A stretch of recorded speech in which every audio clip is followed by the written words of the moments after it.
Fala pessoal, tudo bem? Daniel Braun falando naquele esquema que a gente já sabe, né? Daquele jeito, já tinha gravado o vídeo por volta de 1h da tarde, aí tô lançando aí no fim da tarde, mas esse vídeo, ele tem algumas atualizações de coisas que aconteceram, né, durante a tarde. Eu sempre faço isso, né, para depois começar com o assunto principal do vídeo, né? Já que regravei aqui umas 2 vezes, né? A primeira questão: Gilson e Pimpão não devem ficar no Botafogo. Pimpão já não era uma novidade, o Gilson é uma novidade. Agora, sem Gilson e sem Yuri, né, você, na minha opinião, tinha que renovar pelo menos com um desses dois, para que o Botafogo ficasse com mais uma opção para lateral esquerda. Nesse momento, então, a gente só tem o Lucas Barros, né, e o Botafogo vai ter que ir no mercado com pouco dinheiro, né? Mas, enfim, né, é uma escolha.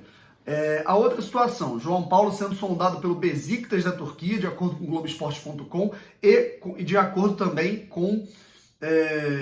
e também sendo sondado, pelo futebol norte-americano, pelo futebol dos Estados Unidos, né? E aí tem muito a ver com o vídeo, né, em que eu falo que tem jogadores com alto potencial dentro do Botafogo para venda. O Botafogo vai ter que fazer dinheiro e aí vai depender de uma proposta que possa salvar os cofres do Botafogo. Infelizmente, essa é a realidade do clube hoje, cara. Falei no vídeo adiante sobre Gatito, sobre Marcinho e agora falando sobre o João Paulo. Marcinho não tem nenhuma proposta, mas é outro jogador com potencial de venda.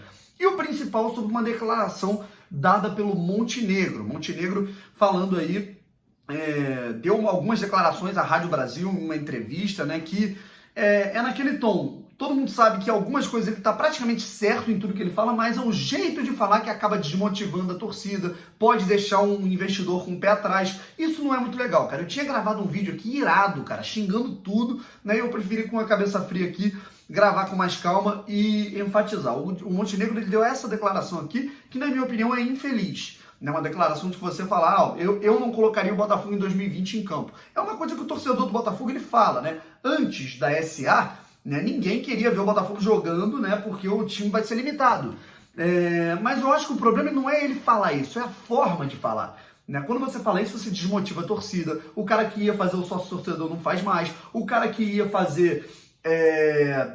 O cara que queria alavancar algum tipo de coisa, ia ao estádio, consumir o clube em 2020, ele vai ficar desmotivado com o pé atrás. A comunicação, ela tem que ser melhor feita, cara. Tinha que ser uma comunicação muito bem trabalhada, muito bem detalhada, para você fazer esse elo da torcida com o clube, para a torcida entender o clube e abraçar a ideia. Na declaração do Rottenberg, do nada, falando que a diretoria ia ser a mesma para 2020, agora essa declaração do Montenegro, são declarações um pouco irresponsáveis. Eles tinham que ter um pouco mais de cautela na hora de falar isso. Eu acho que eles podem até ter razão em algumas coisas que eles falam, mas é a forma de falar do Montenegro que não ajuda muito. Então, é basicamente isso. Eu acho que ele tem que... o Botafogo, ele vai ter que ir a público e tentar detalhar essa comunicação com o torcedor para que não desespere e não desmotive a torcida do Botafogo, como está acontecendo. É claro que dinheiro não nasce em árvore, é claro que o Botafogo, ele do dia para a noite, ele não vai ficar milionário, as coisas, elas são gradativas, mas o botafoguense, ele vai ter que ter uma resposta do clube digna e uma comunicação melhor, né? Isso não está acontecendo. Profissionais vão ter que se comunicar para acalmar a torcida do Botafogo. Com o Montenegro não está dando certo. Fiquem aí com o próximo vídeo, tudo que a gente está falando. Valeu!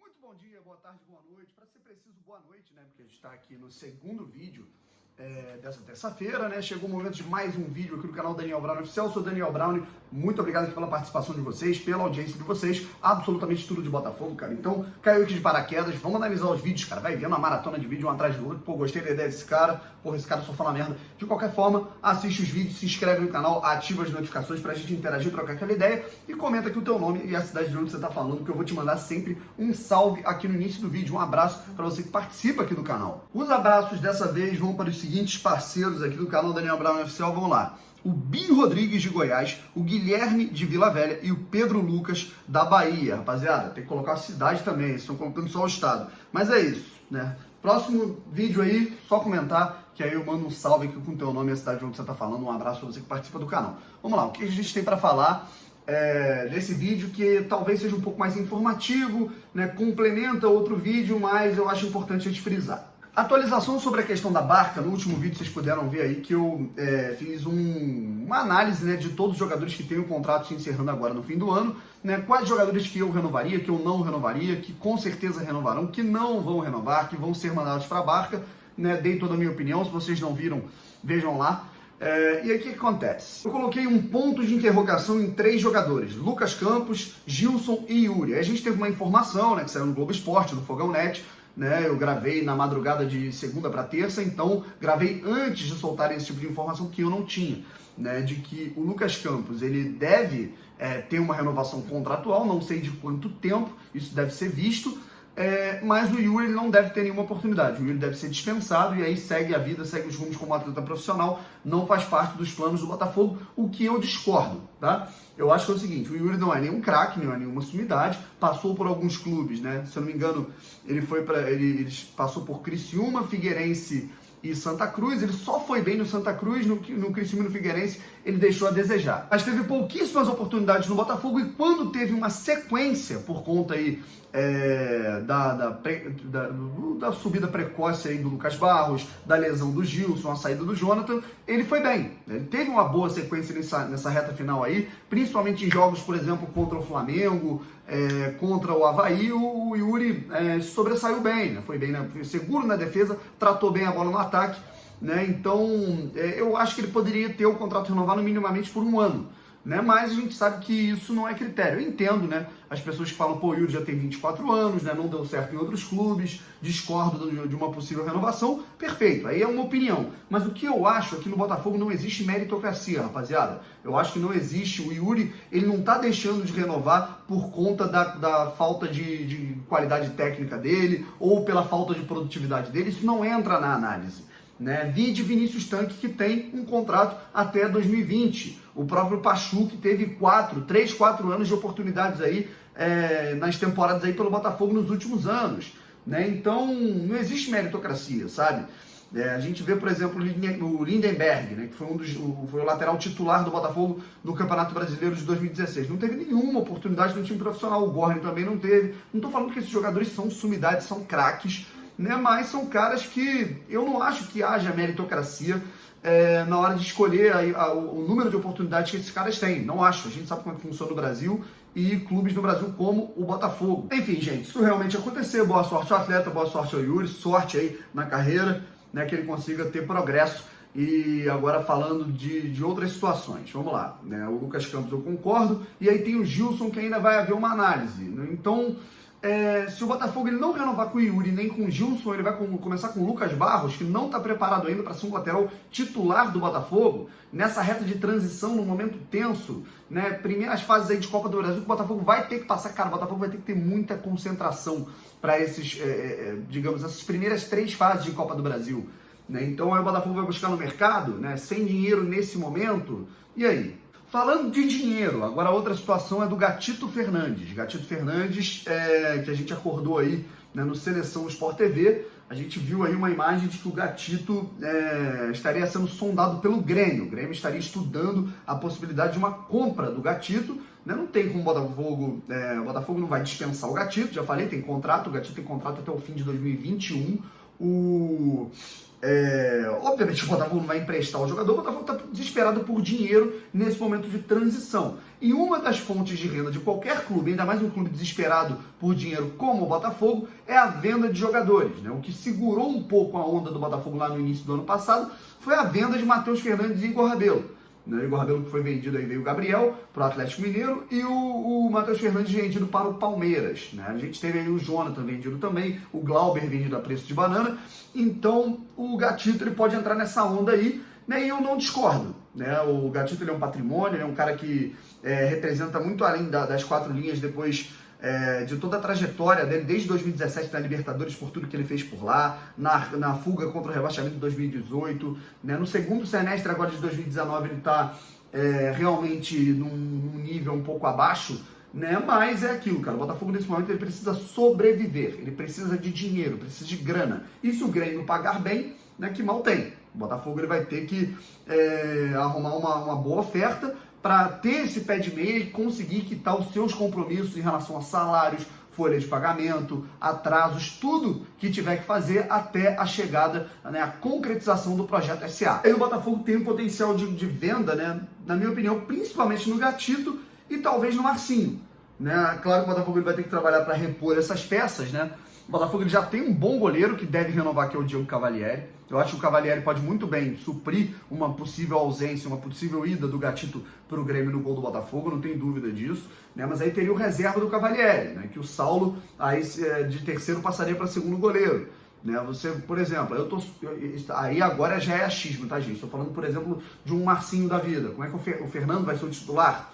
Né? Então, essas coisas o Botafogo vai ter que ficar atento a umas reposições minimamente aceitáveis, mas o Botafogo tem que fazer esse pé de meia para sobreviver nesses primeiros meses. Bruno, você falou das posições aí. O que você acha das posições, os jogadores que o Botafogo deveria contratar, né?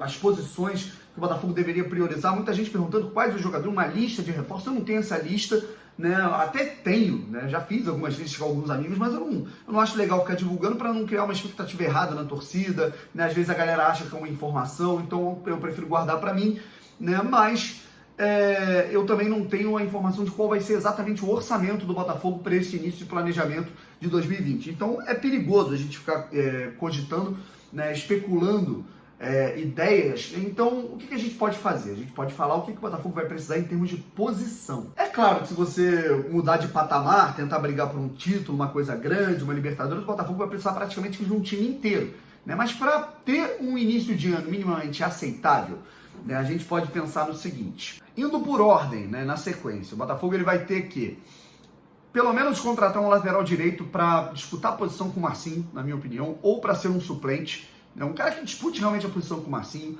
Eu acho que na defesa, o Botafogo precisa de um zagueiro, dependendo da situação do Gabriel, né, gente? Se o Gabriel ficar, eu acho que tá minimamente aceitável com o quarteto que a gente tem com Carly, Marcelo, Cano e Gabriel. Caso o Gabriel saia, é importante visar aí um zagueiro pelo lado esquerdo.